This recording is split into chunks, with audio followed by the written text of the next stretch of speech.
most people can't understand. There comes a moment in every soul's journey when the familiar world begins to shimmer at its edges, when the solid ground of ordinary consciousness reveals itself as something far more mysterious than we ever dared imagine. You have felt it, haven't you? That subtle shift in the fabric of your reality, like the first crack appearing in ice that has held firm through a long winter. It is not dramatic. This initial awakening rarely announces itself with fanfare or revelation. Instead, it whispers. It whispers in the space between your thoughts, in the pause before sleep, in those moments when you catch yourself staring into nothing and realize you have been somewhere else entirely.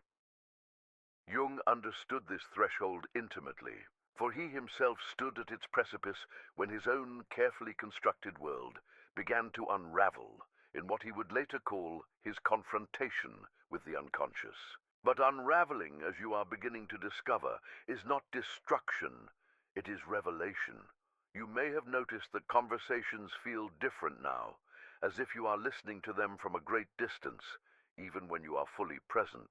The topics that once engaged you completely, the endless discussions about weather, work, the surface dramas of daily existence, now feel like echoes in a vast cathedral.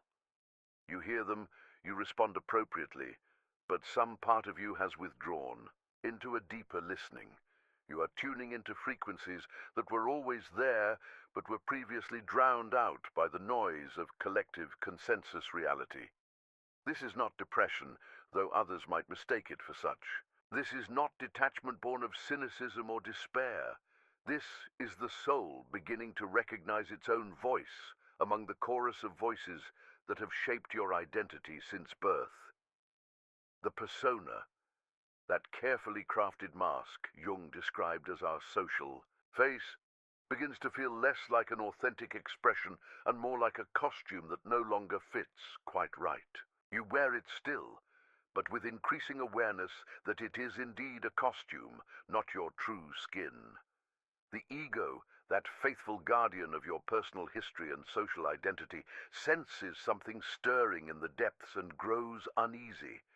It has spent years, perhaps decades, building a coherent story about who you are, what you want, where you belong in the world. But now there are stirrings from below, intimations of vastness that threaten the ego's neat categories and comfortable explanations. Like a parent sensing their child is growing beyond their ability to protect and control, the ego alternates between clinging more tightly and stepping back in wonder. You may find yourself drawn to different books now, pulled toward authors and ideas that would have seemed incomprehensible or irrelevant before. The mystical traditions that once appeared as abstract philosophy now read like instruction manuals for a journey you didn't know you were taking. Poetry that seemed overly complex reveals layers of meaning that speak directly to something awakening within you. You are developing new eyes, new ears, new capacities for perception that extend beyond the five senses that once defined the boundaries of the real. Dreams begin to carry more weight, more presence in your waking consciousness. Where once they were fleeting curiosities, easily forgotten in the rush toward morning obligations, they now linger with the persistence of remembered conversations with old friends. You find yourself writing them down, paying attention to their recurring symbols and themes. Without necessarily understanding Jung's detailed theory of dream interpretation, you sense intuitively that these nocturnal narratives are not random neural static, but meaningful communications from some deeper aspect of yourself. The world itself begins to speak in a language you are just learning to decipher. Synchronicities, those meaningful coincidences Jung wrote about so extensively, start appearing with increasing frequency in your experience. A song plays at the exact moment you need to hear its message. A book falls open to a passage that addresses the very question troubling your heart. A stranger speaks words that echo thoughts you had but never voiced. These are not coincidences in the traditional sense. They are indicators that the membrane between your inner world and outer reality is becoming more porous, more permeable to the flow of meaning.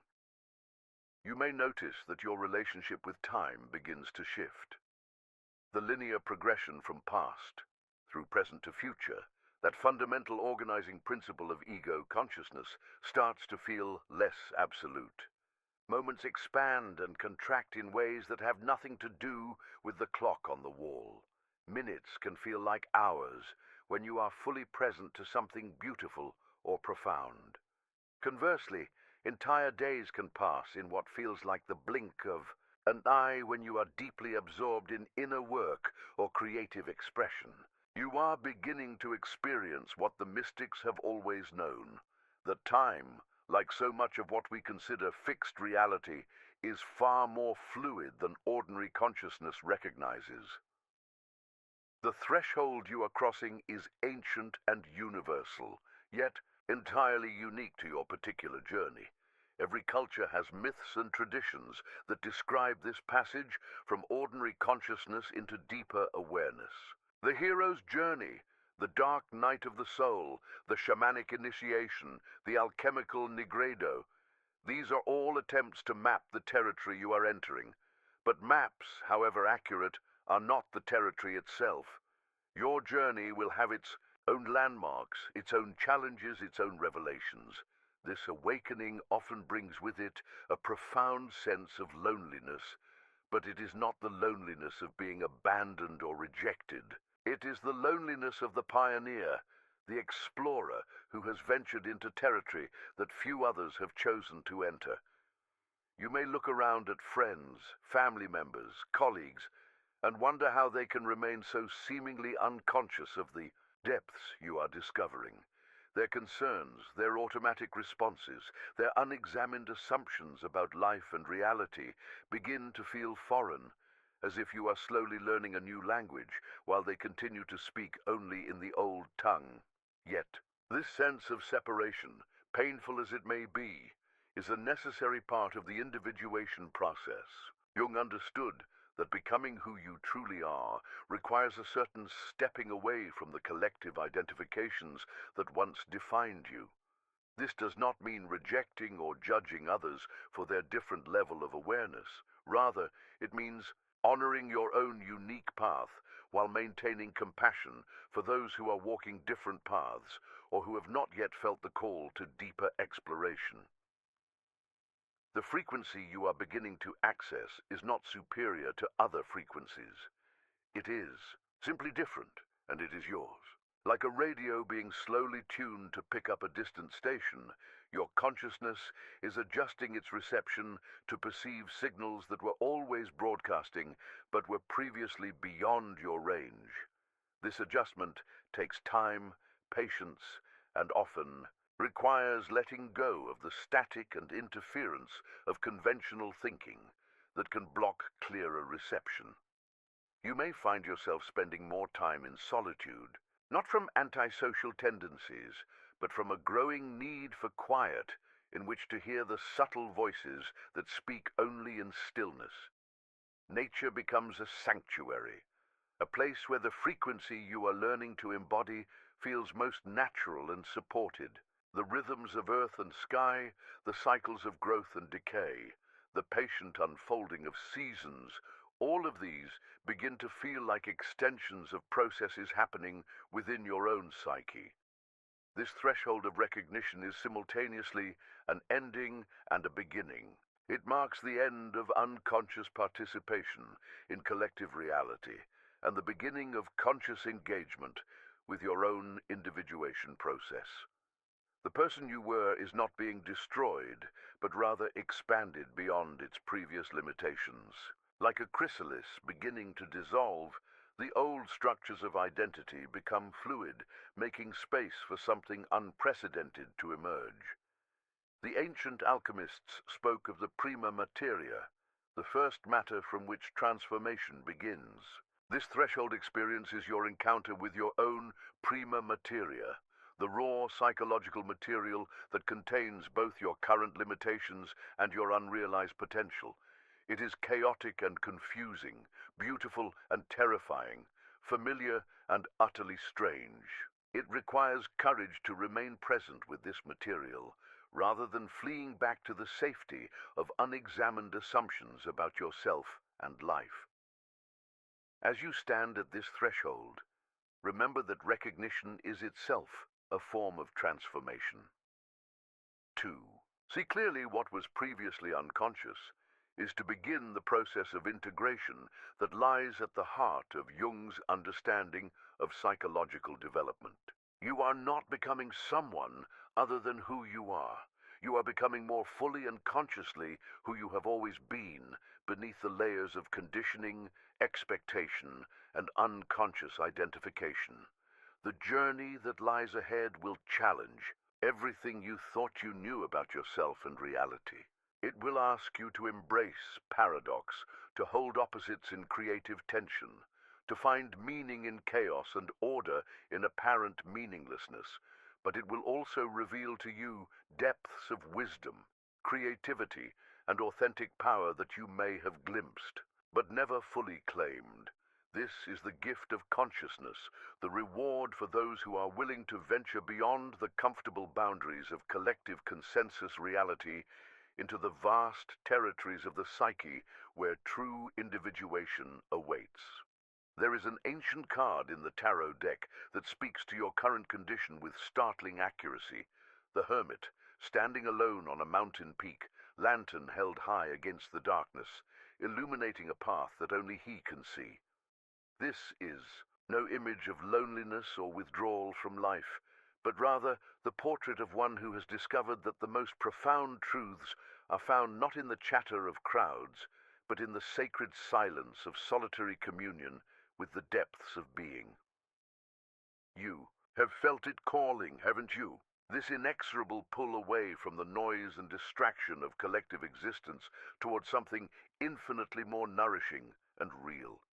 It began perhaps as a whisper, a subtle preference for your own company over the endless social obligations that once seemed so important. But gradually, imperceptibly, that whisper has grown into a song, a melody that plays only in solitude, a frequency that can only be heard when the external clamor finally falls away. This is the first sign that you are vibrating at a frequency most people cannot understand. Your natural, irresistible gravitation towards solitude, not as escape from life, but as the deepest possible engagement with it. Where others flee from being alone with themselves, you are discovering it as a homecoming.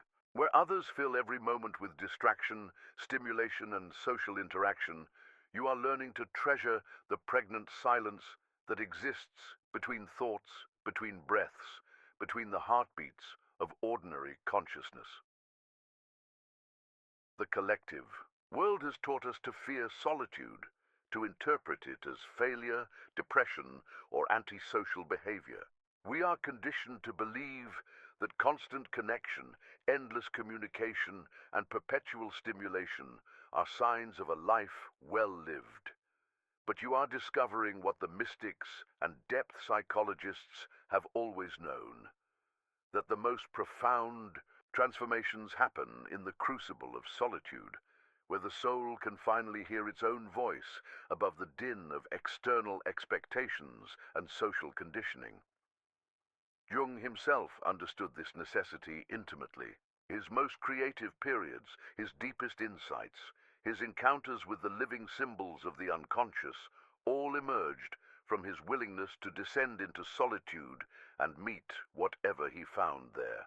The Red Book, that extraordinary record of his dialogue with the unconscious, was born in the silence of his study, in hours of patient listening to voices that spoke only when the outer world fell quiet. Your solitude is not the solitude of the exile or the hermit fleeing from human contact. It is the solitude of the mystic, the artist, the depth psychologist, those who have discovered that the most fascinating conversations happen not between people, but between the conscious ego and the vast unconscious depths of the psyche. You are learning to be alone with yourself in the most profound sense, not just physically isolated, but psychologically present to the extraordinary inner world that most people never take the time to explore. In this solitude, you have begun to notice things that remain invisible in the blur of social activity. Dreams take on weight and substance, becoming not mere fragments of sleep, but meaningful communications from aspects of yourself that have no other way to speak. The symbolic language of the unconscious begins to unfold like a flower blooming in slow motion, revealing layers of meaning that were always there but required silence to perceive. You may find yourself drawn to activities that once seemed pointless or self-indulgent. Long walks without destination, hours spent gazing at natural beauty, periods of simply sitting in stillness with no agenda beyond being present to whatever arises. These are not signs of laziness or escapism. They are the practices of one who is learning to attune to frequencies that operate below the threshold of ordinary consciousness. The inner light that you carry, like the lantern of the hermit, burns brightest in the darkness of solitude. This light is not something you must create or manufacture. It is your essential nature, your connection to what Jung called the self, that archetypal center of wholeness that exists beyond the boundaries of personal identity. But this light requires the darkness of withdrawal from external stimulation to be seen clearly. Just as stars are invisible during the day, but blazing in the night sky, the luminous depths of your being reveal themselves only when the harsh fluorescent glare of collective consciousness finally dims. Your relationship with noise has fundamentally changed. What once passed for stimulating conversation now often feels like static, interfering with clearer reception. The endless chatter about surface concerns, weather, politics, gossip, complaints, creates a kind of psychic white noise that makes it impossible to hear the subtle frequencies you are learning to receive. You find yourself naturally withdrawing from environments that assault your increasingly sensitive psychic antennae with their chaotic mixture of unprocessed emotions, unconscious reactions, and collective projections. This is not misanthropy or judgment of others. It is simply recognition that your consciousness is undergoing a fundamental recalibration. Like a radio being tuned to receive stations from distant galaxies, your psyche requires a certain quality of silence and space to pick up the signals that are now available to you. The old frequencies that once satisfied you, the comfortable exchanges of social pleasantries, the familiar rhythms of conventional thinking, no longer provide the nourishment your soul requires. In solitude, you discover that you are never truly alone. The psyche reveals itself as a vast ecosystem, teeming with autonomous complexes, archetypal figures, and creative energies that have been waiting patiently for your attention. Jung's technique of active imagination, that revolutionary method of conscious dialogue with unconscious contents, becomes not just a therapeutic tool, but a way of life. You learn to engage with the figures that emerge from your depths as real presences deserving of respect and consideration. The persona, that social mask you wear in collective settings, begins to feel increasingly foreign during these periods of solitude. Stripped of the need to maintain social acceptability, you encounter aspects of yourself that have been hidden beneath layers of conditioning and expectation. This can be initially disturbing as you meet parts of your personality that don't conform to the idealized self-image you've cultivated. But gradually, you begin to appreciate this raw authenticity as infinitely more interesting and alive than the polished persona you present to the world. Your solitude becomes a laboratory for self-discovery, a sacred space where you can experiment with different ways of being without the pressure of external judgment or approval. You learn to inhabit your own consciousness more fully, to explore its far reaches and hidden corners with the curiosity of an explorer mapping unknown territory. The inner landscape reveals itself as far more vast and varied than you ever imagined, containing not just personal memories and experiences, but archetypal patterns that connect you to the deepest layers of human experience. Time moves differently in solitude. Freed from the artificial schedules and social rhythms that normally structure your days, you begin to discover your natural circadian patterns, the organic rhythms of your particular psyche. You may find yourself most creative at unusual hours, most receptive to unconscious material during times when the collective is asleep or distracted. This natural timing becomes another frequency you learn to honor, another aspect of your unique psychological fingerprint. The silence you cultivate is not empty, but pregnant with possibility. It is the silence of the composer before the symphony. Emerges the painter before the first brushstroke, the mystic before revelation dawns. In this silence, you begin to hear what Jung called the transcendent function, that creative capacity of the psyche to generate new solutions, fresh perspectives, and novel syntheses from the apparent contradictions of conscious experience. Dreams become your nightly companions, arriving with the regularity of old friends who know they will be welcomed and heard. Your dream journal grows thick with images and narratives that weave together personal concerns with universal themes, creating a tapestry of meaning that becomes increasingly rich and complex over time. You begin to recognize recurring figures, animals, landscapes, mysterious strangers, as aspects of your own psyche, speaking in the ancient language of symbol and metaphor. Synchronicities multiply in the spaciousness of solitude, as if the psyche and the world conspire more easily when there is room for magic to unfold. Books fall open to exactly the passages you need to read. Animals appear at moments when their symbolic significance provides perfect commentary on your inner state.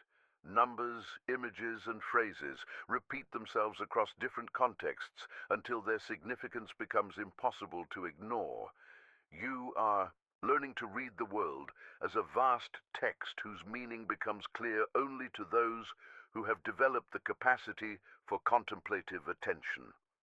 The pull towards solitude intensifies as you discover how much more interesting your own company becomes. When you are truly present to it, conversations with yourself, whether through journaling, meditation, or simple reflective thinking, prove more stimulating and revelatory than most social interactions. You are discovering what Jung meant when he spoke of the relationship between ego and self as the most important relationship of a lifetime, the ongoing dialogue between your conscious personality and the deeper wisdom of your essential nature. This solitary path requires courage, for it means releasing attachment to external validation and social approval as measures of your worth. You are learning to find your center not in the opinions of others, but in your own deep knowing, not in collective consensus, but in personal truth. This is profoundly threatening to the ego, which has been trained to seek security through conformity and belonging. But something stronger than ego is now guiding your steps, the self, that archetype of wholeness that draws you inexorably toward authentic individuation. The hermit's lantern that you carry illuminates not just your own path, but becomes a beacon for others who are ready to undertake their own journey into the depths. Though you walk alone, you are paradoxically preparing yourself to serve as a guide for others who will eventually feel the same call to solitude, the same need to discover what treasures lie hidden in the silence between thoughts, the same irresistible pull toward the numinous depths where the soul finally comes home to itself. There comes a moment in the journey of consciousness when the comfortable illusions that have cushioned your passage through life begin to dissolve like morning mist before the harsh light of truth. This is the second sign that you are operating on a frequency most others cannot bear to receive. Your growing capacity to hold uncomfortable truths about human nature, not just in others, but most courageously in yourself. Where once you might have turned away from the darker revelations of the human condition, you now find yourself drawn to them with the fascination of an archaeologist uncovering buried treasures in the ruins of denial. This capacity did not arrive overnight. It has been cultivated through what Jung called shadow work, that painstaking, often painful process of retrieving and integrating the rejected aspects of your personality that have been banished to the unconscious depths. Like a master craftsman learning to work with the most difficult materials, you have gradually developed the psychological strength and flexibility needed to handle truths that would shatter a more fragile or defended consciousness. The shadow, as Jung understood it, is not simply the repository of evil or negative traits. It is the container of everything about yourself that you have deemed unacceptable, inappropriate, or incompatible with your idealized self-image. It holds your repressed anger, your secret longings, your primitive impulses, your capacity for cruelty, your hidden selfishness, your abandoned dreams, your disowned creativity. But it also contains tremendous vitality, authenticity, and power, energy that remains unavailable to consciousness as long as it remains in exile. Your journey into shadow work began perhaps with small recognitions. You noticed yourself having thoughts that contradicted your carefully maintained moral positions. You caught glimpses of motivations that were less pure than you preferred to believe. You observed reactions in yourself that revealed depths of jealousy, rage, or desire that felt foreign to your conscious identity. Where once you might have quickly suppressed these observations or rationalized them away, you began instead to look at them with curiosity. This shift from rejection to curiosity marks a fundamental transformation in your relationship with the totality of your being. Jung discovered through his own courageous self-examination that the shadow cannot be eliminated or transcended. It can only be acknowledged, understood, and gradually integrated into a more complete and honest sense of self. This integration is not about acting out every shadow impulse, but about owning the full spectrum of your humanity with consciousness and choice rather than unconscious compulsion. As your shadow work deepened, you began to develop what might be called psychological peripheral vision, the ability to perceive not just what people present consciously, but what they are unconsciously expressing through their body language, their choice of words, their defensive reactions, their projections. Onto others, the persona, that carefully crafted social mask, became increasingly transparent to your expanding awareness. You could see through the polished presentations to the insecurities, fears, and unresolved conflicts that drove them. This developing capacity for psychological X-ray vision can be profoundly isolating. Conversations that once seemed straightforward reveal themselves as elaborate dances of projection and counter-projection.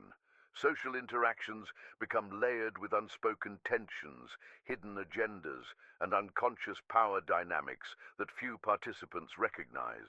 You find yourself seeing not just what people say they want, but what they actually need. Not just their conscious intentions, but their unconscious patterns of self-sabotage and defensive maneuvering. The uncomfortable truth you've learned to hold is that human beings are far more complex, contradictory, and unconscious than they generally realize or admit. The rational, moral, well-intentioned self that most people identify with is often a thin veneer covering vast territories of unexamined motivation, repressed emotion, and shadow material that continues to influence behavior from behind the scenes. This recognition does not lead you to cynicism or judgment, but to a kind of compassionate realism about the human condition. You have discovered what Jung meant when he wrote that the most terrifying thing is to accept oneself completely. This acceptance does not mean resignation or permission to act destructively. Rather, it means developing the capacity to hold your complete psychological reality, light and shadow, noble and petty, conscious and unconscious, in awareness without being overwhelmed by guilt, shame, or the need to fragment yourself into acceptable and unacceptable parts. This integration creates a paradoxical effect. The more honestly you acknowledge your capacity for darkness, the more access you have to authentic light. The more you own your potential for selfishness, the more genuine your generosity becomes. The more you accept your human limitations, the more you can access transpersonal wisdom. Jung called this the enantiodromia, the tendency of psychological attitudes to transform into their opposites when they reach their extreme. Only by fully claiming your shadow can you step into authentic wholeness. Others often find your increasing honesty about human nature disturbing or threatening. In a culture that maintains its equilibrium through collective agreement, to ignore certain truths about motivation, behavior, and the darker aspects of social dynamics, your willingness to see and speak clearly can feel dangerous.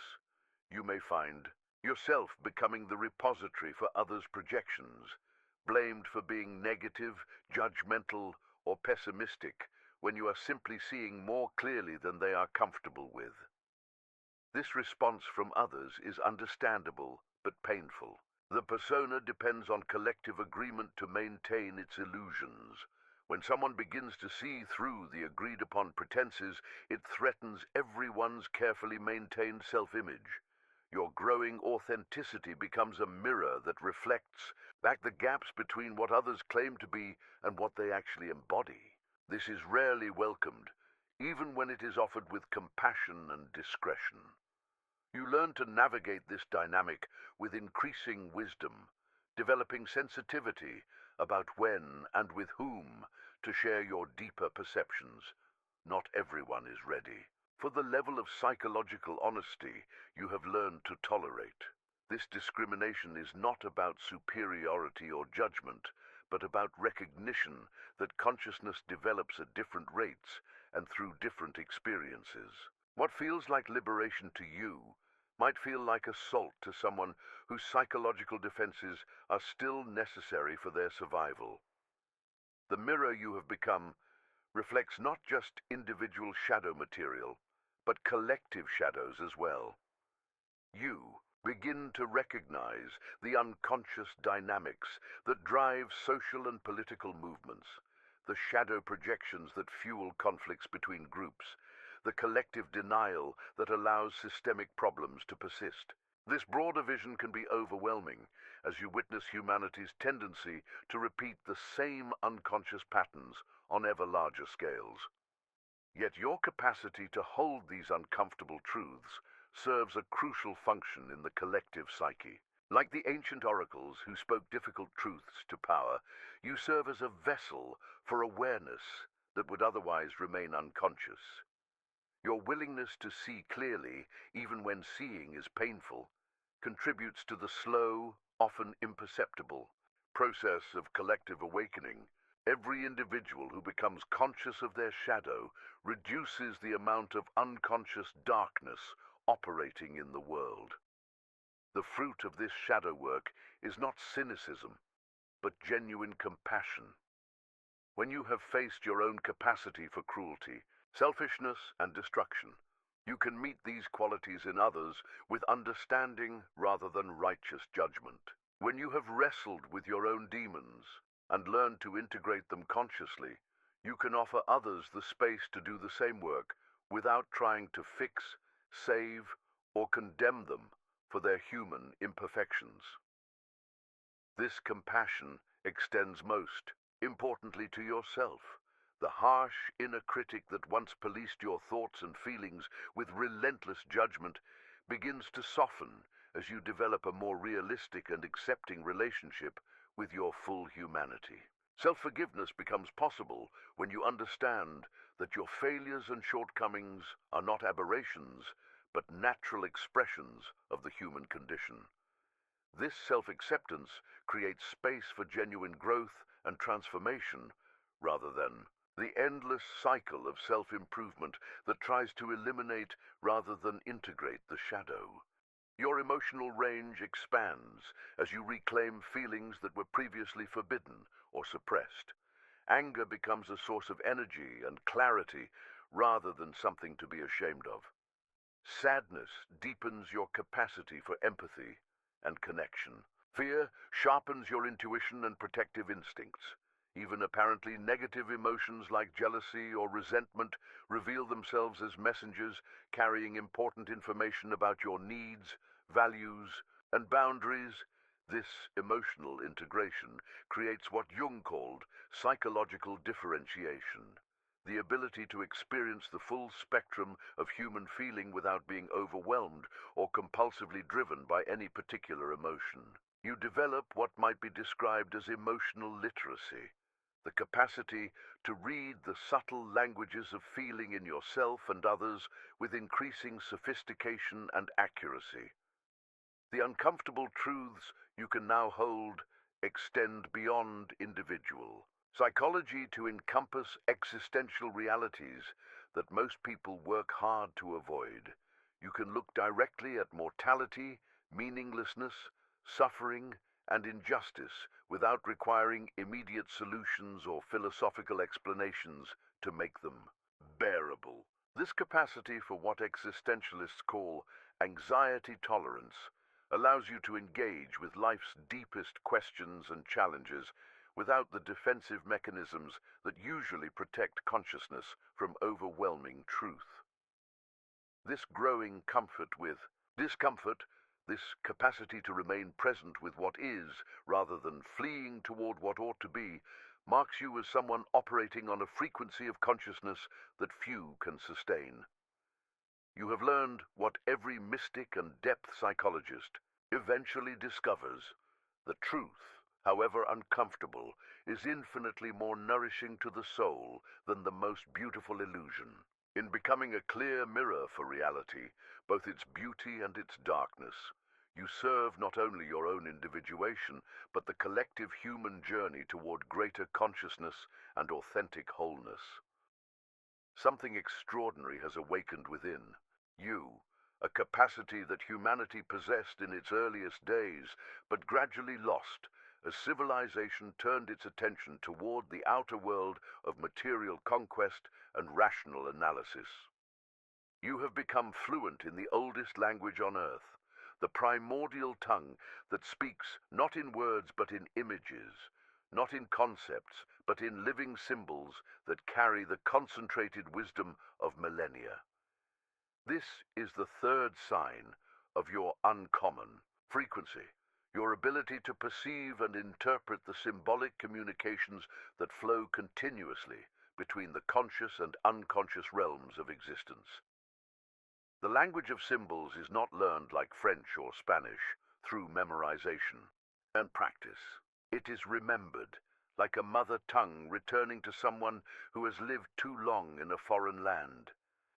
Every night as you surrender to sleep, your psyche opens like a flower to receive the symbolic communications that arise from the depths. What once seemed like random neural static, the chaotic jumble of dream imagery that most people dismiss upon waking, has revealed itself to be a sophisticated communication system, a nightly correspondence between your ego consciousness and the deeper self that guides your individuation journey. Your dreams no longer dissipate like morning mist when you wake. Instead, they linger with the presence of important conversations, carrying emotional weight and symbolic significance that demands attention. You find yourself reaching for your journal before your feet touch the floor, capturing the residual images and narratives that feel too precious to lose. These nocturnal communications arrive with their own internal logic, their own symbolic grammar that grows increasingly familiar as you learn to attend to their messages. Jung understood this symbolic language intimately. His Red Book stands as perhaps the most comprehensive record of one individual's dialogue with the unconscious through symbol and image. Like Jung, you have discovered that the psyche speaks in the ancient tongue of metaphor, myth, and archetype, a language that predates human civilization and connects you to the deepest patterns of meaning that have shaped human consciousness. Since the dawn of awareness, the symbols that appear in your dreams are not merely personal. They are transpersonal, carrying meanings that extend far beyond your individual experience. The snake that appears in your dream connects you not only to your own instinctual wisdom, but to the serpent wisdom of countless cultures. The Ouroboros of alchemy, the Kundalini of Eastern traditions, the healing serpent of Asclepius. Each symbol is a doorway that opens onto vast chambers of collective human experience, archetypal patterns that have been constellated in the human psyche for thousands of years. You have learned to approach these symbolic communications with the reverence of an archaeologist handling ancient artifacts. Each image, each narrative sequence, each emotional tone carries information that can illuminate aspects of your psychological development that remain invisible to rational analysis. The old woman who appears repeatedly in your dreams may represent the wise crone archetype, the aspect of your psyche that carries ancient wisdom and intuitive knowing. The house with rooms you've never explored may symbolize undiscovered aspects of your personality, untapped potentials waiting to be integrated into consciousness. But the symbolic language extends far beyond the realm of dreams. You have begun to notice that the waking world itself speaks in symbols, offering constant commentary on your inner state through the intricate web of correspondences that Jung called synchronicity. These meaningful coincidences no longer seem like random events, but like messages from a deeper intelligence that orchestrates both inner and outer experience according to patterns that transcend the boundaries of individual consciousness. The book that falls open to exactly the passage you need to read, the animal that crosses your path at the precise moment when its symbolic significance provides perfect guidance, the song that plays on the radio just as you're wrestling with the very question its lyrics address. These are not coincidences in the traditional sense. They are expressions of what Jung called the transcendent function, the psyche's capacity to create meaningful connections between seemingly unrelated phenomena, weaving together inner and outer experience into a coherent narrative of personal development. Your ability to perceive these synchronicities has been cultivated through years of patient attention to the subtle patterns that connect psychological states with external events. Like a naturalist learning to read the signs of approaching weather, you have developed sensitivity to the symbolic currents that flow beneath the surface of ordinary experience.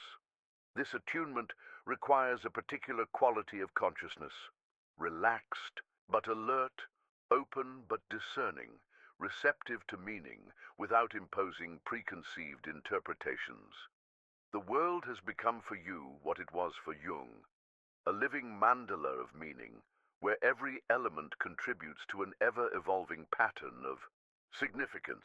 You read the landscape like a text, recognizing in the cycles of nature reflections of your own psychological seasons. The bare branches of winter trees speak to you of necessary periods of dormancy and retreat. The first green shoots of spring mirror the emergence of new psychological possibilities that have been gestating in the darkness of the unconscious. Even the most mundane experiences carry symbolic weight when perceived through this awakened consciousness. The traffic jam that delays your arrival at an appointment may represent the psyche's wisdom about timing, suggesting that you are not yet ready for what awaits. The mechanical breakdown that forces you to slow down may be the self's way of insisting on the rest and reflection that your ego consciousness has been avoiding. Every obstacle becomes a teacher, every delay a message about the organic timing of psychological development. This symbolic perception extends to your relationships with others, allowing you to see beneath the surface of social interactions, to the archetypal patterns that are being constellated. You recognize when someone is caught in the grip of a complex, when their behavior is being driven by an autonomous psychological content that has temporarily possessed their consciousness. You see the shadow projections that fuel interpersonal conflicts, the archetypal dynamics that play out in family systems, the symbolic roles that people unconsciously assume in group settings. Your capacity to perceive these deeper patterns does not make you a passive observer of human drama. Instead, it allows you to engage more consciously with the symbolic dimensions of your relationships, recognizing when you are being invited to embody a particular archetypal role, or when someone is projecting onto you contents from their own unconscious. This awareness creates the possibility for more authentic connection as you learn to relate not just to people's personas, but to the deeper psychological patterns that shape their experience. The symbolic language you have learned to speak includes the rich vocabulary of alchemical imagery that Jung found so illuminating in his exploration of psychological transformation. The nigredo, the blackening or dark night of the soul, becomes a recognizable phase in your own development rather than simply a period of depression or confusion.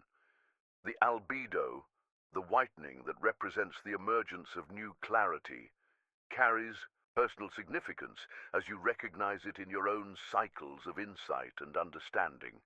The rubedo, the reddening that symbolizes the integration of passion and spirit, becomes a lived experience rather than an abstract concept. You have discovered that your own psychological development follows the same archetypal patterns that are encoded in myth, fairy tale, and religious narrative. The hero's journey, with its stages of departure, initiation, and return, provides a map for understanding your own periods of transition and transformation.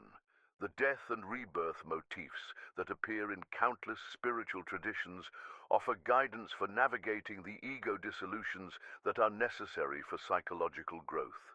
The sacred marriage of opposites becomes a lived process as you learn to integrate conflicting aspects of your personality into a more complex and authentic wholeness. This fluency in symbolic language has awakened in you a particular form of intelligence that transcends the linear, rational thinking that dominates conventional education and culture.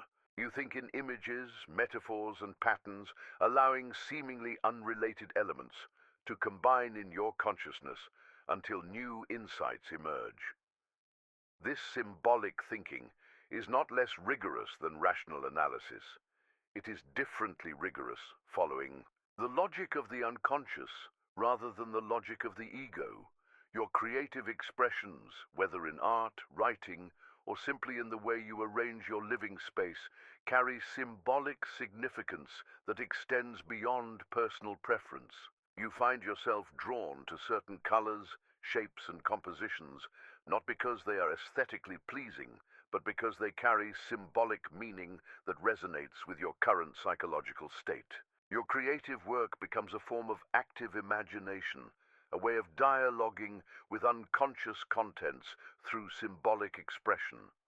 The symbolic language you have learned to speak also includes the subtle communications of the body, the somatic, expressions of psychological states that most people ignore or misinterpret.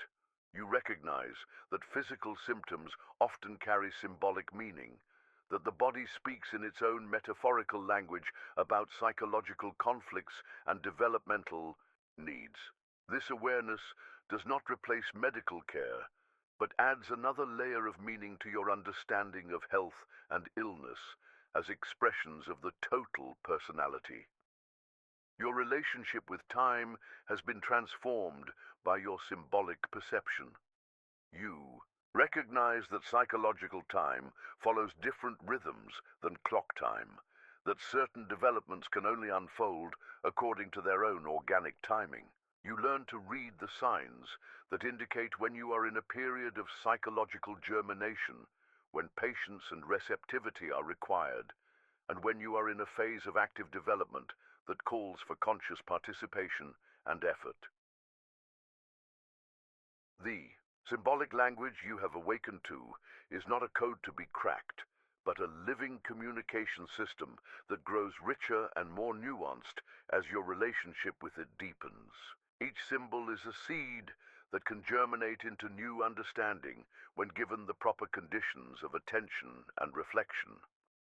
The same symbol may carry different meanings at different stages of your development, revealing new layers of significance. As your consciousness expands to accommodate greater complexity and depth, this awakening to symbolic communication marks you as someone who has remembered humanity's oldest way of knowing, a form of consciousness that perceives the world as ensouled, meaningful, and responsive to the deeper patterns of psychological development. In a culture that has largely forgotten this ancient wisdom, your symbolic fluency becomes a bridge between the rational consciousness of modernity and the symbolic consciousness that once connected humanity to the living depths of existence. There is a fire that burns in the depths of the human soul, not the destructive flame that consumes and leaves only ash, but the sacred fire of the ancient alchemists, the divine flame that transforms base metal into gold. This is the fourth sign of your uncommon frequency, your intimate, even welcoming relationship with the alchemical process of inner transformation. Where others flee from the heat of psychological change, you have learned to recognize it as the sacred crucible in which the authentic self is forged. The old alchemists understood something that modern psychology has only recently begun to rediscover, that the most profound transformations occur not through gentle, gradual adjustment, but through periods of intense psychological heat that dissolve the existing structures of identity and reconstitute them at a higher level of integration. They call this process the opus contra naturam, the work against nature, recognizing that consciousness, left to its own devices, tends towards stagnation and comfortable repetition rather than the difficult work of genuine transformation. You have become an alchemist of the soul, intimately familiar with the stages of psychological transformation that the ancients encoded in their mysterious symbols and cryptic formulas. The nigredo, that initial phase of blackening and dissolution, no longer terrifies you as it once did. You have learned to recognize the onset of this dark phase, not as a sign of failure or pathology, but as the necessary prelude to rebirth. When the familiar structures of your identity begin to crack and crumble, when the roles and relationships that once provided security reveal themselves as outgrown shells, you do not panic. You prepare for descent. This capacity to welcome crisis as catalyst sets you apart from those who still believe that psychological health means the absence of disturbance, that spiritual development should proceed along smooth, predictable pathways. You have discovered what every genuine mystic and depth psychologist eventually learns, that the most profound growth occurs during periods of maximum instability, when the ego's carefully constructed defenses are overwhelmed by forces beyond its control and understanding. The nigredo arrives in your life wearing many faces. Sometimes it comes as external crisis, the loss of a job, the end of a relationship, the death of someone beloved, the collapse of a cherished dream. Sometimes it emerges from within as a kind of spiritual emergency, a sudden recognition that the life you have been living no longer fits the person you are becoming. The forms vary, but the essence remains constant, the dismantling of an old way of being to make space for something unprecedented to emerge. During these periods of dissolution, you have learned to distinguish between the voice of the ego, which cries out in panic at the loss of familiar structures, and the voice of the self, which whispers of possibilities that can only be born from the ashes of what has been burned away. The ego experiences the nigredo as pure loss, as evidence that something has gone terribly wrong. But you have developed the capacity to hear beneath its protests the deeper wisdom of the psyche, which knows that certain forms of death are necessary preludes to resurrection. This is perhaps the most difficult aspect of the alchemical path. Learning to trust the process even when it feels like annihilation. The dark night of the soul, as St. John of the Cross named it, strips away not only the structures of identity that have become too small, but also the familiar reference points that normally provide orientation and meaning. You find yourself in a psychological landscape that resembles nothing you have known before, where the old maps no longer apply, and the new territory has yet to reveal its contours. Jung understood this process intimately through his own encounter with the unconscious, documented in the Red Book as his Nekaya, his descent into the underworld of the psyche. Like Dante guided by Virgil through the circles of hell, you have learned to navigate these dark passages with a combination of courage and surrender, active engagement and passive receptivity. You have discovered that the Nigredo is not a problem to be solved, but a mystery to be lived. Not a depression to be cured, but a sacred process to be honored.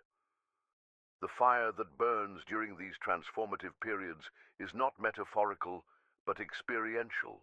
You feel it as a literal heat in your body, an intensity of sensation that can be both excruciating and exhilarating. It burns in your chest when old grief finally finds its voice, in your throat when truths that have been suppressed demand expression, in your belly when instinctual wisdom rises to challenge rational certainties. This is the fire of the alchemical furnace, the sacred heat that separates the essential from the superficial, the authentic from the imitative. Where others might seek to extinguish this fire through medication, distraction, or premature closure, you have learned to tend it with the skill of a master alchemist. You know when to increase the heat through conscious engagement with the transformative process, and when to moderate it through rest, retreat, and gentle self-care. You understand that the fire must burn at exactly the right temperature. Too cool and no transformation occurs.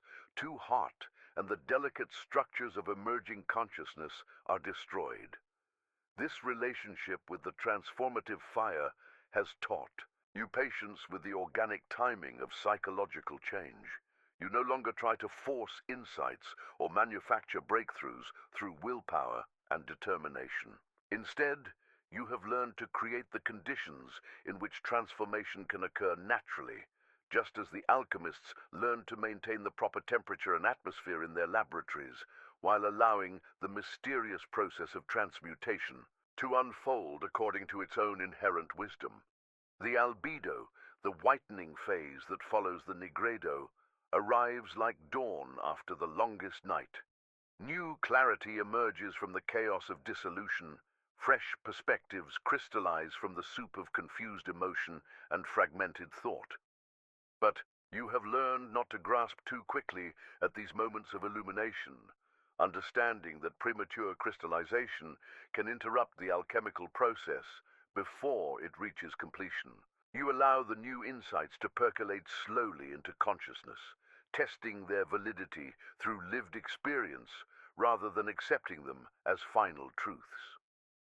This phase of clarification brings with it a particular kind of joy, not the excitement of acquisition, but the deep satisfaction of recognition.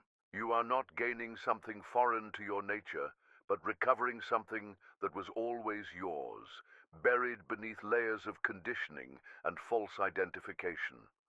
The philosopher's stone, that legendary substance that transforms base metals into gold, reveals itself not as an object to be found, but as a capacity to be developed.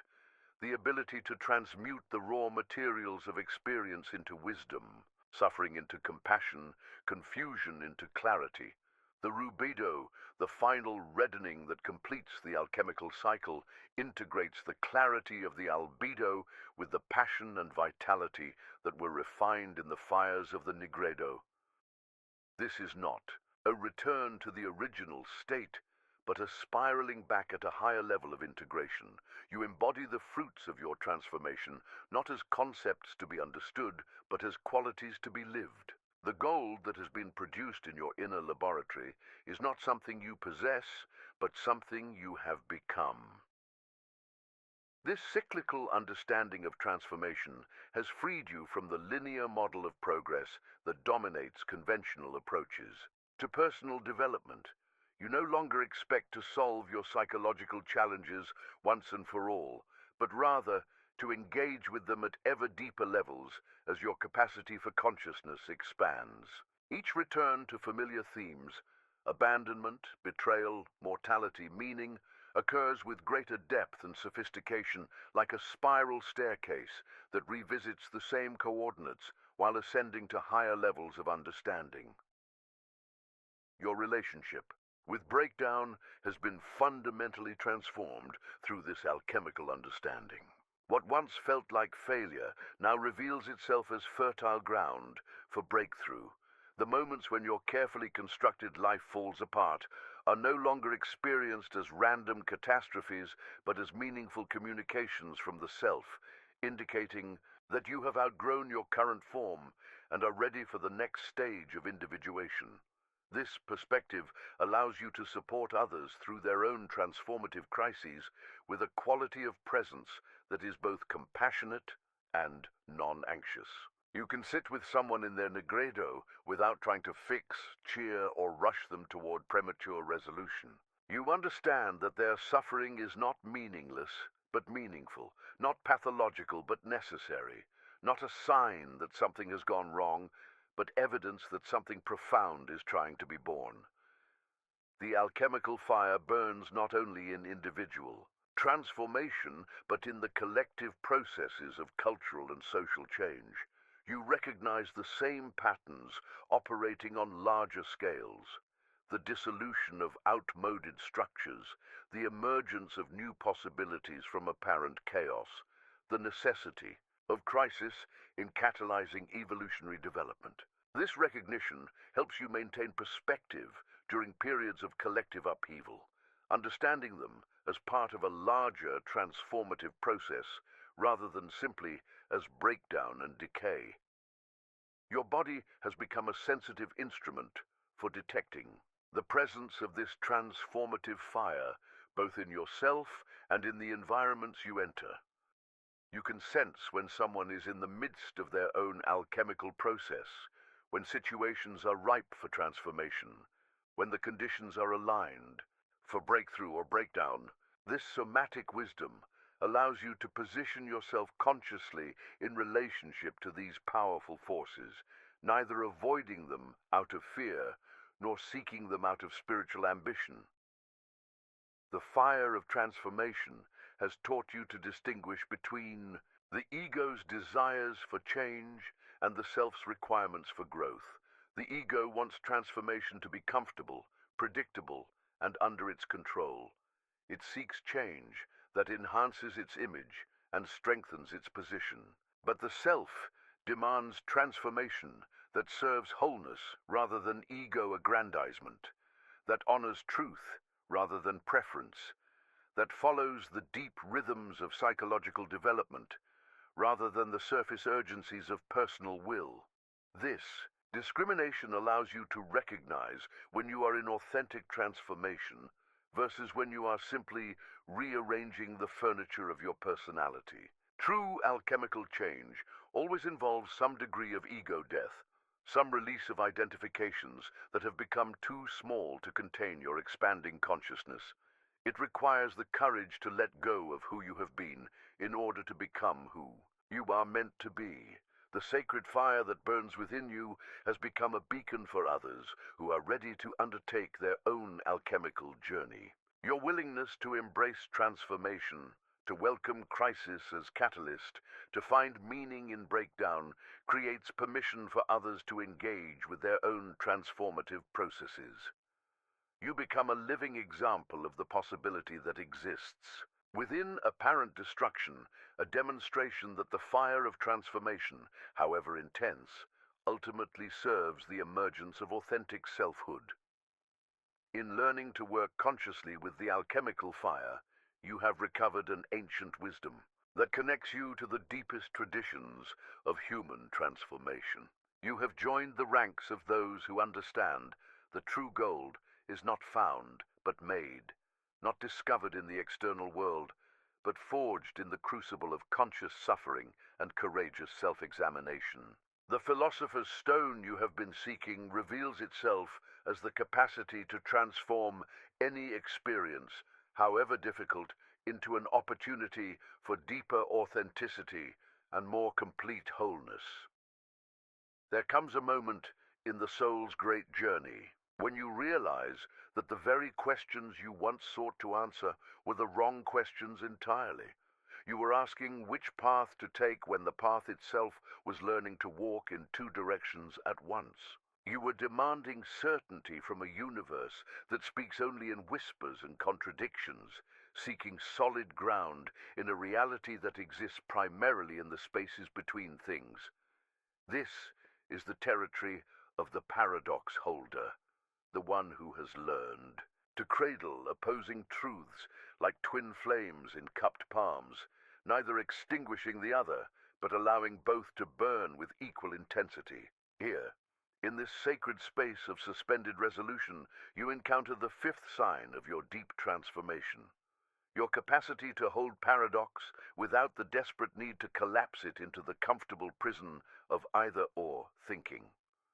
The world around you continues its ancient dance of polarization. Everywhere you look, consciousness fragments itself into opposing camps, each clutching half-truths like shields against the unbearable complexity of existence. Light battles shadow, good wars against evil, right struggles with wrong, the collective. Psyche, in its infantile terror of ambiguity, demands that every mystery be solved, every contradiction resolved, every paradox flattened into manageable categories. But you have learned to breathe in the space between breath and no breath. You have discovered that the most profound truths live not in the answers, but in the eternal tension between opposing forces. You have become a living embodiment of what Jung called enantiodromia, the principle that all psychological extremes eventually transform into their opposites, that the psyche's deepest wisdom lies not in choosing sides, but in dancing with the eternal interplay of forces that seem to contradict each other, yet somehow create the very fabric of existence. Consider how you move through your daily life now, carrying within you the recognition that every virtue contains the seed of its corresponding vice, that every strength harbors its own weakness, that every light casts its own shadow. When others around you rage against the darkness in the world, you hold the mystery that this very darkness might be the fertile soil from which new consciousness grows. When they celebrate only the light, you sense the shadow that such one-sided devotion inevitably creates. This is not the paralysis of the chronically indecisive, nor is it the cynicism of those who believe that nothing matters because everything is relative. The paradox holder lives in a different dimension entirely, one where opposites don't cancel each other out, but create a dynamic tension that generates new possibilities, new forms of understanding, new ways of being human. You have learned to love your enemy not because you are a saint, but because you recognize that your enemy often carries the very medicine your soul needs for its continued growth.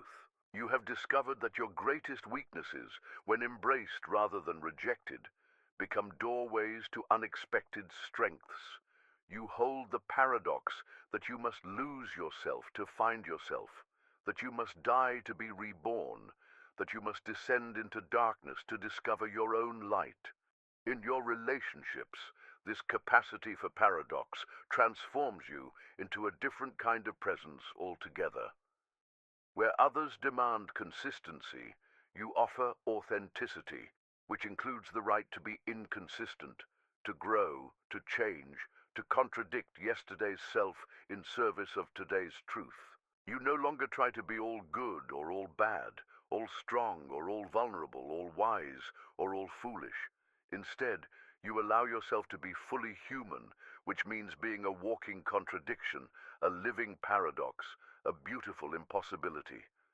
You hold the paradox of intimacy, that true closeness requires the courage to be separate, that real love demands the freedom to not love, that the deepest connections happen when two people can meet as sovereign beings rather than as halves desperately seeking their missing pieces.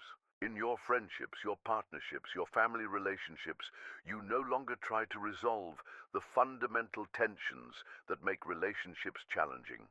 Instead, you dance with these tensions, finding in them the very energy that keeps relationships alive and growing. The paradox holder understands that anger and love are not opposites, but dance partners, that the intensity of your rage often mirrors the depth of your care. You no longer try to be spiritual by eliminating your darkness, nor do you try to be authentic by rejecting your light. You hold both. You honor both. You allow both to inform your choices and shape your path. In your work, your creativity, your contribution to the world, this capacity for paradox becomes a source of incredible power. While others exhaust themselves trying to maintain perfect consistency, you draw energy from the dynamic tension between your various aspects. You can be simultaneously confident and humble, ambitious and content, passionate and detached. You can care deeply while holding lightly, commit fully while remaining fluid, lead with authority while following with grace. The paradox holder recognizes that the ego's desperate need for certainty is itself a form of unconsciousness. The ego wants to know, to control, to categorize, to build walls between self and other, between good and bad, between sacred and profane. But you have touched something deeper than ego. You have encountered the self that Jung spoke of, that transcendent function that emerges when opposites are held in creative tension rather than resolved through force. This self doesn't think in terms of either or, but in terms of both and. It doesn't seek to eliminate contradiction, but to find the hidden unity that encompasses all contradictions. It doesn't demand that life makes sense according to rational categories, but recognizes that life's deepest meaning often emerges from the places where reason reaches its limits and must bow to mystery. You have learned to hold the paradox of your own spiritual journey, that the closer you come to enlightenment, the more aware you become of your own darkness, that the more you understand, the more you realize how much you don't know, that the more you heal, the more sensitive you become to the places that still need healing. This is not failure. This is the natural progression of consciousness, awakening to its own infinite depth. The paradox holder no longer seeks to transcend the human condition, but to embrace it so fully that transcendence happens naturally, effortlessly, without the effort of transcendence. You have discovered that the very attempt to escape your humanity is what keeps you trapped in suffering, while the complete acceptance of your humanity is what opens the door to divine possibility. In your daily encounters with others, you have become a keeper of nuance in a world addicted to simplification. When someone tells you their story of victimization, you can hold compassion for their pain while also sensing the ways they might be unconsciously perpetuating their own suffering. When someone shares their triumph, you can celebrate their success, while remaining aware of the shadow that success often casts. You offer neither false reassurance nor cruel judgment, but something far more valuable, the gift of being truly seen in all your complexity. This capacity to hold paradox transforms your relationship with your own past. You no longer need to categorize your experiences as purely positive or purely negative. You can simultaneously grieve the pain you endured and feel grateful for the wisdom it brought. You can acknowledge the damage done by those who hurt you, while also recognizing the unconscious gifts they gave you. You can honor your younger self's choices, while also recognizing their limitations. You hold it all, the beauty and the tragedy, the wisdom and the foolishness, the light and the shadow. The paradox holder understands that healing doesn't mean fixing or eliminating problems, but rather developing a different relationship with the very forces that once felt like enemies. Your anxiety becomes a teacher of presence. Your depression becomes a call to depth. Your anger becomes a guardian of your boundaries. Your fear becomes a guide to what you most need to embrace. Nothing is wasted. Nothing is purely negative. Nothing exists outside the great dance of opposites that creates the very possibility of consciousness itself. You have learned to trust the paradoxical nature of growth itself, that we must often move backward to go forward, that we must sometimes fall apart to come together in new ways, that we must die to old versions of ourselves to be born into greater authenticity. The linear mind rebels against this understanding, but the deeper psyche recognizes it as fundamental law.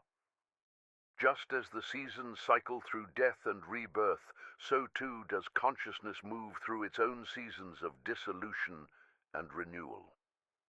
In holding paradox, you become a bridge between worlds, between the conscious and unconscious, between the individual and collective, between the human and divine. You no longer live exclusively in any one realm, but move fluidly between them, translating the wisdom of one dimension into the language of another. You speak the tongue of both mind and heart, both body and spirit, both time and eternity. This is perhaps the most challenging aspect of being a paradox holder. Others often misunderstand your refusal to take sides in conflicts that they see as clearly black and white. They may interpret your complexity as wishy-washiness, your nuance as lack of conviction, your embrace of contradiction as moral confusion. But you have learned that true moral clarity often requires the courage to hold multiple perspectives simultaneously, to resist the seductive simplicity of absolute positions. The paradox holder recognizes that the most important questions cannot be answered but must be lived. The question of meaning cannot be solved intellectually, but must be embodied through the choices you make moment by moment. The question of purpose cannot be figured out, but must be discovered through your willingness to show up authentically to whatever life presents. The question of truth cannot be grasped, but must be allowed to grasp you, to live through you, to express itself as your very existence. You have become a living example of what Jung called the transcendent function, the psychological process that emerges when opposing forces within the psyche are held in creative tension rather than resolved through one-sided identification. This function doesn't eliminate conflict, but transforms it, doesn't solve problems, but transcends them by creating new contexts in which old problems become irrelevant. As you continue to mature in your capacity to hold paradox, you discover that this is not an achievement to be maintained, but a way of being to be continually deepened. Each day presents new opportunities to practice holding opposing truths, to resist the ego's demand for certainty, to dance with ambiguity as a partner rather than fighting it as an enemy.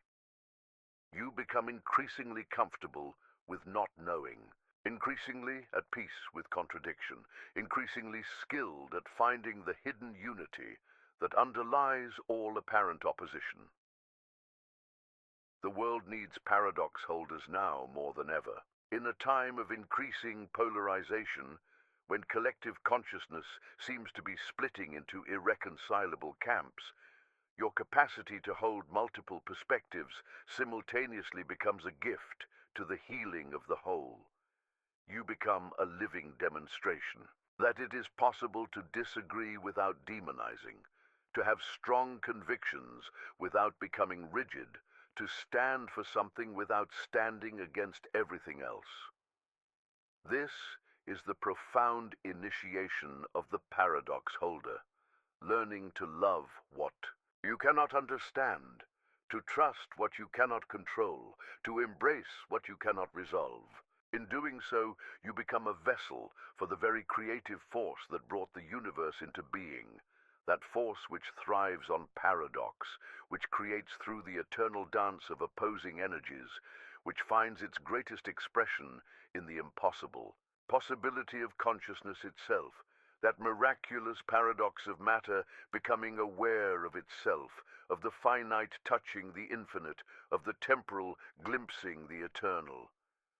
You are the paradox holder, and in holding paradox you hold the very heart of existence itself. In the ancient halls of your psyche there exists a room you once tried desperately to seal shut. Behind its heavy door lay your deepest wound, that original tear in the fabric of your being that seemed to define the very parameters of your suffering. For years, perhaps decades, you believed that healing meant finding a way to close this wound forever, to emerge from your psychological work as someone who had transcended pain, who had outgrown vulnerability, who had finally become invulnerable to the sharp edges of existence. But then came the great turning, the moment when you realized that the very wound you had been trying to heal was actually trying to heal you. This is the sixth sign of your profound transformation, your evolved relationship with your deepest vulnerabilities, your discovery that the places where you are most broken are often the places where light enters not just your world, but the world through you. You have become the wounded healer, that ancient archetype that appears in every culture and mythology because it speaks to a fundamental truth about human consciousness, that our greatest gifts often emerge not despite our wounds, but because of them. The shaman who journeys to the underworld and returns with medicine for the tribe. The therapist whose own darkness allows them to sit with others in theirs. The artist whose pain becomes the raw material for beauty that heals not just themselves, but everyone who encounters their work. Your wound is no longer your enemy. It has become your teacher, your guide, your most trusted ally in the work of becoming fully human, where once you experienced your sensitivity as a curse, that raw, exposed quality that made you feel everything too deeply, that left you overwhelmed by the intensity of your own emotional life. You now recognize it as a finely tuned instrument capable of perceiving subtleties that others miss entirely. This transformation did not happen overnight. It required a complete reversal of your relationship with suffering itself. You had to learn to stop running from your pain and start running toward it, not with masochistic intent, but with the understanding that your pain was not random, not meaningless, not a mistake, to be corrected. Your pain was information, precious, specific information about the places where life was calling you to grow, to deepen, to expand your capacity for both feeling and healing. The wound that teaches is never just personal.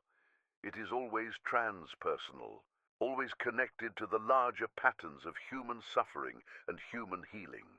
Your particular configuration of sensitivity, your specific way of being vulnerable, your unique pattern of breaking and mending, these are not accidents of fate, but precise instruments designed by the psyche to serve not just your own individuation, but the healing of the collective unconscious itself. You discovered this truth gradually, perhaps through noticing how often people were drawn to share their deepest struggles with you. Not because you had figured everything out, but because you had learned to sit with the unfigured out places in yourself. Your wound had taught you the language of empathy, had given you access to emotional territories that those who had never been broken in quite your way could never fully understand. Your sensitivity, once experienced as overwhelm, became discernment. Your tendency toward depression, once seen as pathology, became a capacity for depth that allows you to perceive the hidden sadness in others and offer them the gift of being truly seen in their sorrow. Your anxiety, once a source of shame, became an early warning system that helps you navigate the complex energies of relationships and situations with unprecedented awareness. The wound that teaches does not heal in the conventional sense. It transforms. It stops being something that happens to you and becomes something that happens through you. It ceases to be a limitation and becomes a specialization, a unique way of knowing and being that contributes something irreplaceable to the healing of the world. This understanding completely revolutionizes your relationship with your own history. The abuse you survived, the abandonment you endured, the betrayals that shattered your trust, the losses that broke your heart, none of these experiences disappear from your story, but they stop being merely personal tragedies and become initiations into deeper levels of compassion and wisdom. You begin to see how your particular wounds have carved out spaces in your psyche that can now hold the wounds of others. The parent who wounded you becomes, in the alchemy of deep healing, the one who gave you your capacity to recognize and heal. The wounded child in every person you meet. The lover who betrayed you becomes the one who taught you to distinguish between genuine intimacy and its counterfeits, a skill you now use to help others navigate their own relationships with greater awareness. The friend who abandoned you becomes the one who showed you the preciousness of true loyalty, making you someone who treasures and protects the bonds that matter. You understand now what Jung meant when he said that we are not here to be cured of our essential nature, but to transform our relationship with it. Your essential nature includes your sensitivity, your capacity for deep feeling, your tendency to be affected by the subtle energies that others don't even notice. These qualities will never disappear, nor should they. They are not bugs in your psychological programming. They are features, carefully designed aspects of your particular contribution to the great work of human consciousness. The wounded healer knows that healing is not about becoming someone else, but about becoming more fully yourself, including the wounded parts of yourself. It is about integrating rather than eliminating, about transformation rather than transcendence, about finding meaning and purpose within your vulnerabilities rather than despite them. This integration requires a fundamental shift in how you understand strength and weakness. The old paradigm taught you that strength meant invulnerability, that power meant the ability to remain unaffected by life's inevitable challenges. But the wounded healer discovers a different kind of strength, the strength to remain open even after being hurt, the power to love even after being betrayed, the courage to trust even after being disappointed. Your wound becomes a source of authentic power because it connects you to the universal human experience of suffering and the equally universal human capacity for resilience.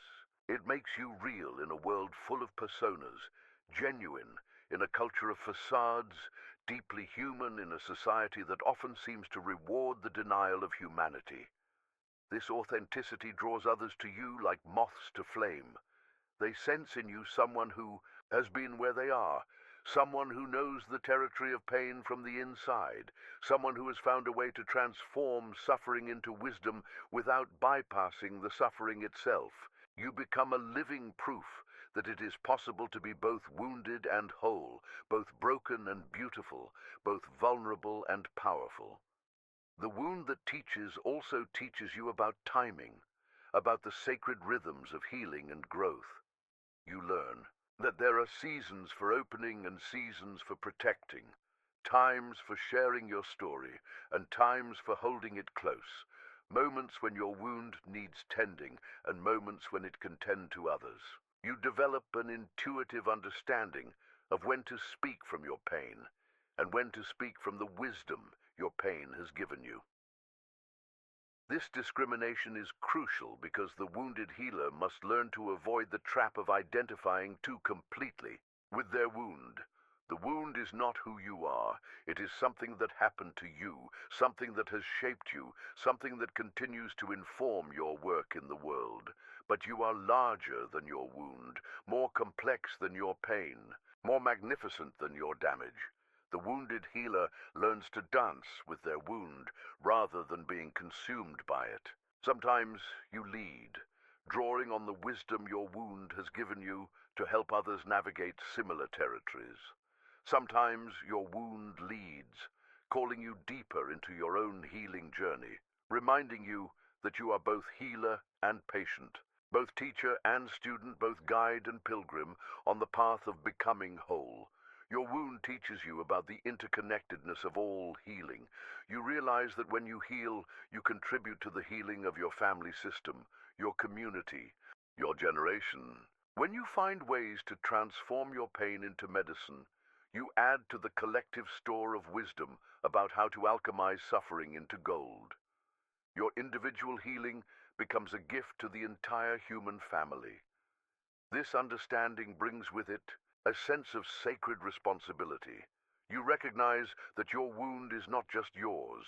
It belongs to all those who share similar vulnerabilities, all those who struggle with similar patterns of pain.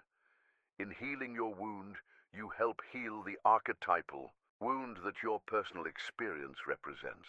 In transforming your relationship with your sensitivity, you make it easier for other sensitive souls to embrace their own nature. The wound that teaches also teaches you about the medicine you came here to bring. You discover that your unique way of being broken has prepared you to offer a unique form of healing. The specific constellation of your wounds has created a specific constellation of gifts, and no one else can offer exactly what you have to give. Your medicine is irreplaceable because your wound is irreplaceable. This realization fills you with a profound sense of purpose. You are not randomly wounded. You are specifically wounded for a reason. Your pain is not meaningless. It is meaningful in ways you are only beginning to understand. Your sensitivity is not a mistake. It is a calling, a vocation, a sacred assignment from the depths of your own soul. As you mature in your role as wounded healer, you develop increasingly sophisticated ways of working with your wound. You learn when to open it and when to let it rest, when to share from it and when to protect it, when to use it as a source of empathy and when to maintain healthy boundaries. You become an artist of your own vulnerability, skilled at using your sensitivity as a tool for healing rather than a source of endless suffering. The wound that teaches ultimately teaches you about the nature of wholeness itself. Wholeness is not the absence of wounds. It is the integration of wounds into a larger pattern of meaning and purpose.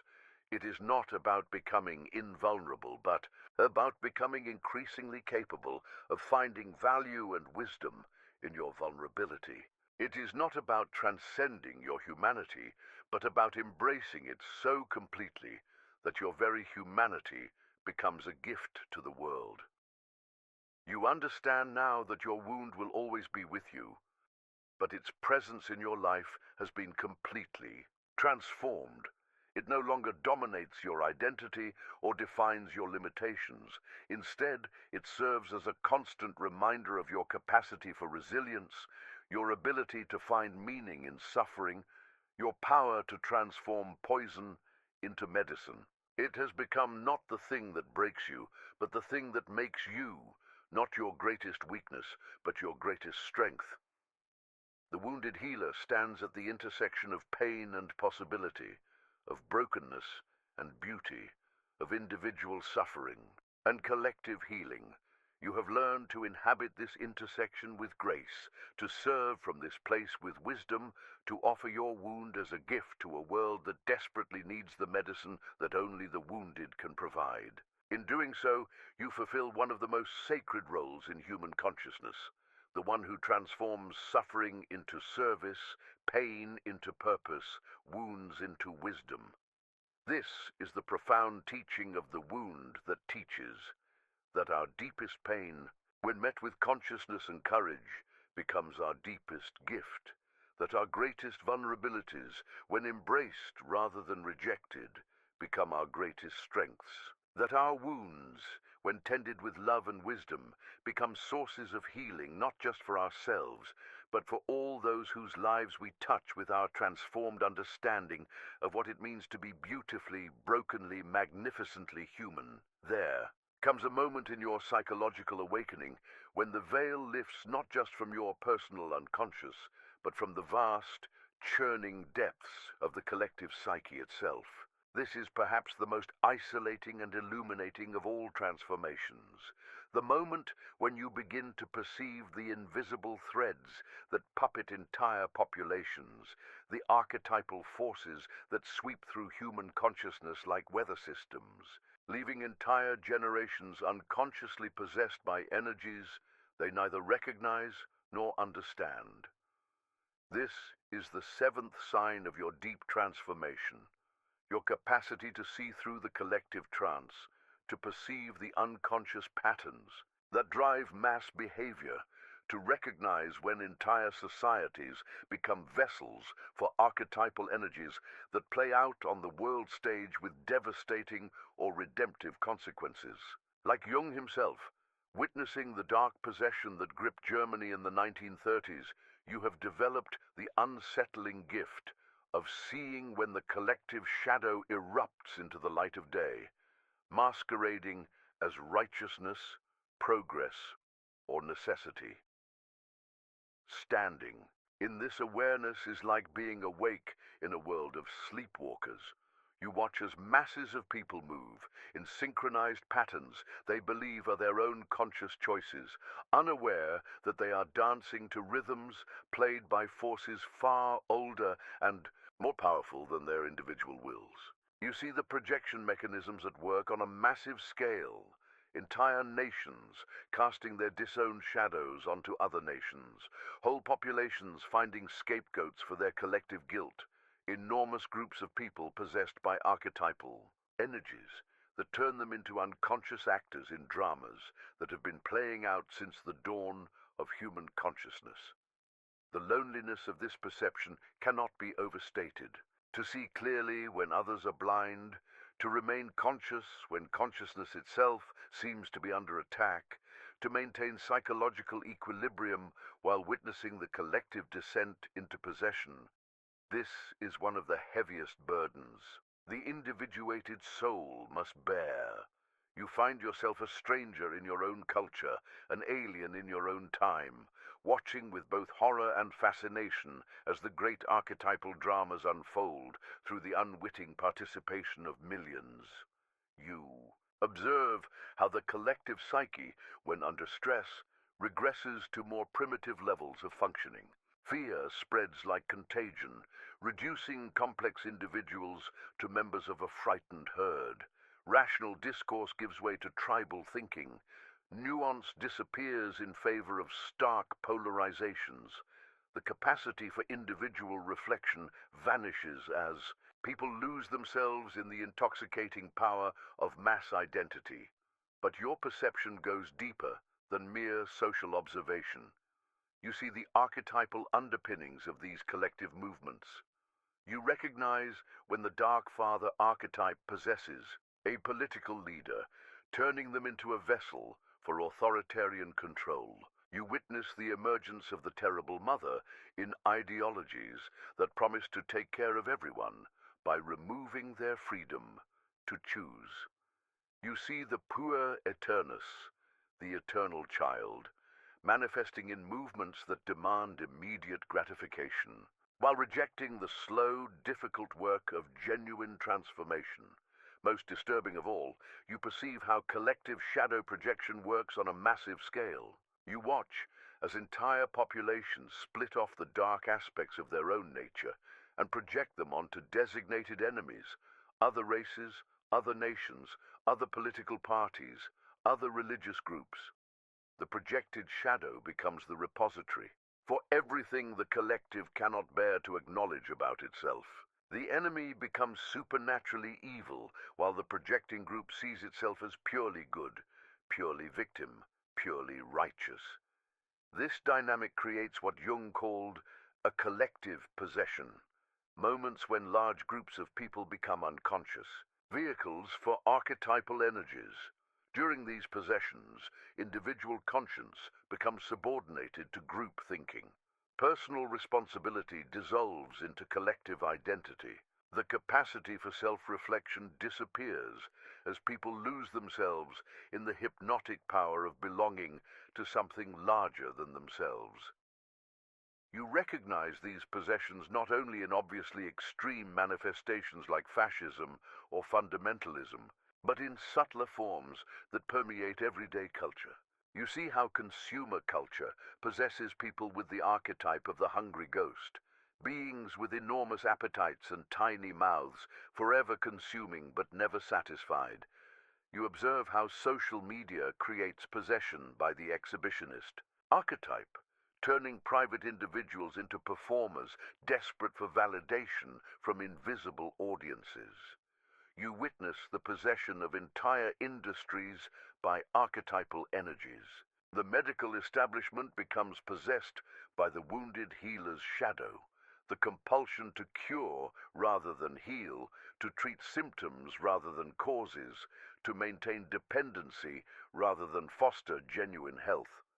The educational system falls under the spell of the authoritarian parent, more concerned with compliance than curiosity, more invested in conformity than creativity. In the political realm, you see archetypal possession playing out with particular intensity. Politicians become vessels for the energies their constituencies need to project. The savior archetype possesses leaders who promise to solve all problems through their unique wisdom and power. The warrior archetype takes hold of those who frame every issue as a battle to be won, rather than a problem to be solved. The trickster emerges in those who gain power through deception and manipulation, turning the political process into an elaborate game with no rules except winning. Your perception of these collective patterns brings with it a profound sense of responsibility. You understand that consciousness is not just a personal achievement, but a collective necessity. When unconsciousness dominates the collective psyche, the results can be catastrophic: wars, genocides, environmental destruction, the collapse of civilizations. Your individual consciousness becomes a small but vital contribution to the overall level of awareness in the human species. This responsibility often feels overwhelming. How can your single awareness make any difference against the vast tide of collective unconsciousness? How can your individual clarity penetrate the fog of mass delusion? How can you maintain your sanity while remaining aware of collective insanity? The answer lies in understanding that consciousness itself is archetypal. It has its own pattern, its own energy, its own way of spreading through the collective psyche.